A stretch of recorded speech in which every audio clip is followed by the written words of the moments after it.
Hello everyone, जय जगन्नाथ। आरंभ करुँच आज मिनी ब्लॉग।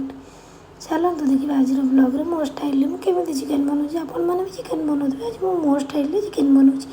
ये आवश्यक अनुसार रसुण अदा कंचा लंका टमाटर को नहीं जाइए। प्रथम रसुण अदा कंचा लंका टमाटर को भल भाव में पेस्ट करदे।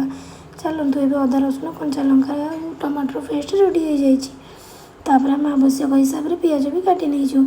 ये आम चिकेन को भल भाव में धोई तादेह आवश्यक हिसाब से लुण और आवश्यक हिसाब से हलदी आपन को जी राग दरकार मो हिसाब से लंका गुंड नहीं आपण हिसाब से लंका गुंड आड करदे। आम जीरा गुंड धनिया गुंड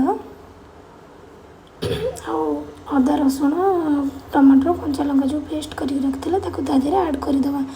भल भाव में गोलाई आम कि टाइम पे रखीदे। तापर आम आलू को फ्राए करना। आलू को फ्राए कर काढ़ी देकी काटिकी रखीदे। पिज को भल भाव में भाजी ना। पिज टी भल भाव में भाजी भाजी जमी ब्राउन कलर हो आसो। पिज टी भल से भाजी चिकेन टेस्टा भल आसो। ये आम पिज टी ब्राउन कलर हो आसला। चलतु देखा पिज टी आम ये आसला काढ़ी देकी रखीदे। चलतु ये पिज पूरा आम रेडी हो जाए। पिज को छाणिकी रखीदे। तापर आम चिकेन स्टार्ट करवा। ये आम पिज देखो केमी भाजी हो जाए। आवश्यक अनुसार तेल देदेबा। तादेह किसी गोटा मसला ऐड करदे भल भाव में भाजीदे। गोटा मसला भल से भाजे तेल। तापर आम गोलाई रखीदे चिकेन को से ऐड करदे। चिकेन टी भल भाव में कषे जमी चिकेन पानी मरवा जाए कषे। कहीं चिकेन जिते कषे हम से अधिक टेस्ट आसो। चलते आम ये चिकेन को भल से कषेदे।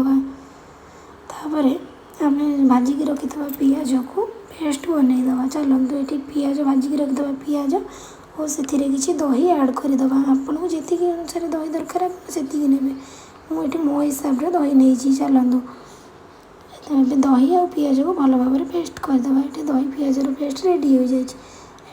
चिकेन में चिकेन मसला ऐड करदे। कषेला बेले चिकेन मसला और गरम मसला ऐड कले चिकेन टेस्टा टी भल आसो। ये आम गरम मसला चिकेन मसला ऐड कर भल भाव में कषे देचु।